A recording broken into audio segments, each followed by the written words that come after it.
Doug on the Fuller's Workshop, turning a glue bomb into a beautiful vintage slide car. Episode 4, where we are prepping perfect putty parts. And this is a lot easier than making a mold and casting it in urethane. You'll see what I mean in just a minute. Now, if you remember in the last episode, we were working on the interior of glue bomb number 1 and glue bomb 2. On glue bomb 2, we made these little side shelves or pods with a little relief in the door to look very much like the inside of the Chaparral 2. Now, on glue bomb number 1, we're going to do something similar but a little bit different, and we'll see which one looks more accurate at the end.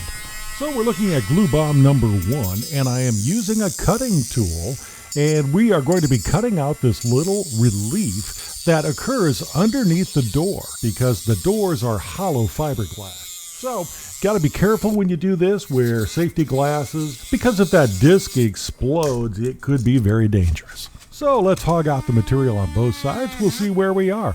I really like this Ryobi 18-volt tool that I've been using. For some reason, it doesn't seem to burn the plastics like the AC units did. So I've been looking for a tool like this for quite a while, and I think this one fits the bill perfectly. Now, after cutting out, you deftly take out what is left and try to make straight lines by using an X-Acto number 11 blade. On this version of the interior, we are covering up the hollow area with a nice little ledge, and we'll see if that more closely resembles the one-to-one prototype. Now, to get that into place, it's tricky. I have come up with a little tool here that's bendable.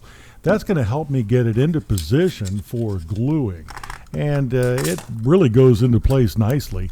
Then just some short trimming, a little bit of sanding and filling, and we will have both sides done. Now it's time to deal with that pesky Cox Pilot. Now, if you remember, the chassis is nicely relieved, which allows for an interior. The only problem is it juts right up in the forward. What Cox decided to do was to amputate this poor guy's left leg, and it's way too short, so you can see a gap there. What I've decided to do is add just a little bit to his leg. Actually, we make both legs about the same size. Then we'll cut it depending on how much tolerance we want to have between the Pilot and the chassis. Don't worry, we'll do the same for both guys because they are a team. Now let's look into making parts in a very simple way. We're talking more simple than using urethane molds. We are using a material very similar to blue stuff, except this stuff is clear. Just drop it into a pan of water and start heating it up. After about 5 minutes, just before the water's boiling, we take it out and it is perfect to use. And using a pizza roller to flatten things out, this material is now set to become a mold. Because we are missing some parts from one of the prototypes, I've scavenged them from the other. We're talking a steering wheel, NACA ducts, tail lights, the control panel, and also the side vent. One of the secrets to using blue stuff is making sure the material is hot enough, but not too hot, okay? You'll just have to experiment with it. Then put the parts in deep, but not too deep. We're going to be making a two-sided mold here, although we'll only be using one side of the mold, just to show you how it's done. Here's another area where you're going to just have to experiment a little bit. The top section is going to have to not be as hot as the previous section or it will melt into it. Now let the mold cool.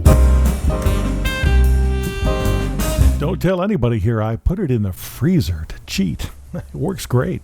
And we are ready to separate. Now, I got my top section just a little bit too warm. When that happens, it starts to melt into the lower section. It just takes a little bit more work to get those parts out. Just in case you find out you need more parts a little bit later on, Landon and I tend to keep these molds around for a few days, and I think that'll probably come in handy. I'm working on 4 different Chaparral models, and they do share a lot of the parts between them, so I think I am going to keep this on hand. One thing that keeps me fascinated about Chaparral cars is the number of changes that they went through, and they were very obvious changes between the 2A, the 2B, the 2C, and the 2D. and I'd like to have all these represented in slot cars. And since Cox slot cars are so detailed, they make excellent static models as well. These parts look a little bit goopy as you pull them out. As you'll see in a minute, you cut them out and they look really, really good. The first few days, these are still a little bit soft when they're made from Milliput, which only helps you be able to cut them out. You can see there's just a little bit of give in them, and if there is any curve in the original parts, you can flatten them out on your board. After about 4 or 5 days, they're going to get pretty hard. Excellent material to use, and I tell you, I think this is going to take care of most of my parts making until, of course, it gets to large scale where I'm molding bodies. Another really good feature of making parts this way is the amount of time that it saves. There's a lot of waiting in making urethane mold, and this method really takes care of a lot of it. At this point, all you really need is a little bit of sanding to make these parts really look first class. If you do happen to have any small little holes or cracks in the Milliput, that's very easy to take care of, usually just by using Tamiya putty and then doing a light sanding with maybe 400 or 600 grit sandpaper. Now take a look, with just a little bit of work, how many parts we have. Life is good. But you know, it's even better when you subscribe to the Full Earth Workshop. We are making a glue bomb gorgeous. We'll catch you next time.